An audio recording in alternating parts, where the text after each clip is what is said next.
nga, hirap na hirap silang banggitin pa yung isa sa mga mastermind nila dyan, si Saldico, hirap na hirap pa silang banggitin. For some reason, di ko rin alam kung bakit takot na takot. Ibig sabihin, it's a public knowledge inside Congress kung gaano ka-powerful yung tao na yan. No? But why is it that they're afraid to mention his name? Why? Di ba? Nakakalungkot isipin.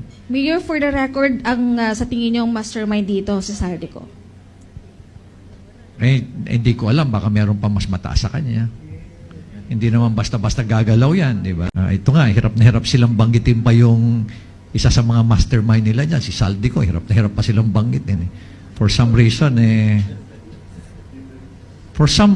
di ko rin alam kung bakit takot na takot. Ibig sabihin, it's a public knowledge inside Congress kung gaano ka-powerful yung tao na yan.